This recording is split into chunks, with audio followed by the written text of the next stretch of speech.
నియోజకవర్గం అభివృద్ధికి కట్టుబడి ఉన్నాం. భద్రాచలం ఎమ్మెల్యే డా తెల్లం వెంకట్రావు పలు అభివృద్ధి పనులకు శంకుస్థాపనలు, విమర్శలు మాని అభివృద్ధికి సహకరించండి. దుమ్ముగూడెం మండలంలోని దుమ్ముగూడెం ఎడ్లాక్ నుంచి పర్ణశాల వరకు 60 లక్షలు మంజూరు చేయటం జరిగిందన్నారు. అంతేకాకుండా భద్రాచలం, దుమ్ముగూడెం, చర్ల, వెంకటాపురం వాజేడు మండలాల్లో కొన్ని లక్షల రూపాయల నిధులు మంజూరు చేయించి శంకుస్థాపనలు కూడా చేయటం జరిగిందన్నారు. అభివృద్ధిని చూడలేని కొందరు వ్యక్తులు ఎమ్మెల్యేని టార్గెట్ చేస్తూ విమర్శలు చేయటం సరైనది కాదు. ఇటీవల కాలంలో జరిగిన ఎన్నికల్లో కాంగ్రెస్ పార్టీ ఘనవిజయం సాధించడం చూసి జీర్ణించుకోలేని కొందరు ఎమ్మెల్యే తెల్లం వెంకట్రావుపై విమర్శలు చేయటం పరిపాటిగా మారింది. నియోజకవర్గ అభివృద్ధి కోసం కోట్లాది రూపాయలు నిధులు సాధించేందుకు కృషి చేస్తున్న ఎమ్మెల్యేను టార్గెట్ చేయటం సరైనది కాదని తెల్ల వెంకటరావు పేర్కొన్నారు. ఏదైతే భద్రాచలం నియోజకవర్గంలో రోడ్లు ఇతర అభివృద్ధి సంఘం జరగట్లేదని అనేక పార్టీలు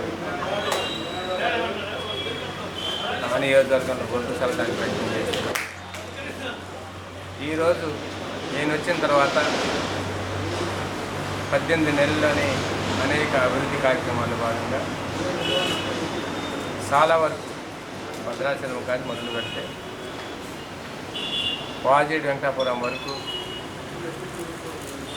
మెయిన్ రోడ్లు తప్పించి అనేక ఇంటర్నల్ విలేజ్లలో, గ్రామాలలో ఇంటర్నల్ సీసీ రోడ్లు, ఎన్ఆర్జీఎస్ ద్వారా అనేక రోడ్లు వేయడం జరిగింది. అదేవిధంగా చెక్ డ్యాములు వేయడం, కలవర్ట్లు తూరుబాకలో కొన్ని కలవర్ట్లు లేకపోతే గతంలోనే 2021లో గోదావరిలో కుంగిపోతే దాన్ని ఎవరు పట్టించుకోకపోతే నేను వచ్చిన తర్వాత మొన్న చాలా వరకు కుంగిపోయింది. దాన్ని డైవర్షన్ చేయించి 4-5 నెలల్లోనే పూర్తి చేసిన ఘనత నిజంగా ఈ ప్రభుత్వం వచ్చిన తర్వాత ప్రభుత్వం ఘనత అని చెప్పాలి. అదేవిధంగా కరకట్ట కూడా 75% మిగిలిపోయిన కరకట్ట కూడా 75% భద్రాచలం అయిపోయింది. అలానే దేవస్థానం అభివృద్ధి కూడా అలానే ఈరోజు చాలా వరకు రోడ్లు లేవు. భద్రాచలం నుంచి అని భద్రాచలం టు చర్ల వరకు, చర్ల టు వెంకటాపురం. ఈరోజు నేను వచ్చిన తర్వాత అన్నిటిని ప్రపోజల్ చేసి ప్రొసీడింగ్ కూడా రావడం జరిగింది. అది హ్యామ్ మోడల్లో రోడ్లను వేయడానికి ప్రభుత్వం అంగీకరించి 68 కోట్ల రూపాయలను శాంక్షన్ ప్రొసీడింగ్ కూడా రావడం జరిగింది. త్వరలోనే టెండర్ అయిపోతుంది.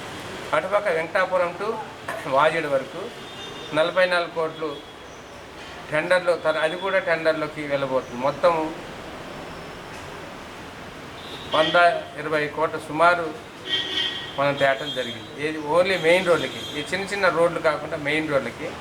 అదేవిధంగా ఈరోజు చాలామంది టెండర్స్ రాకముందే మా టెండర్లను చూసి ప్రొసీడింగ్ చూసేసి ఇంకా వచ్చేస్తుంది, మేము ధర్నా చేస్తే వచ్చేదని చెప్పుకోవడం కొరకు ఈరోజు ధర్నాలు మొదలుపెట్టారు.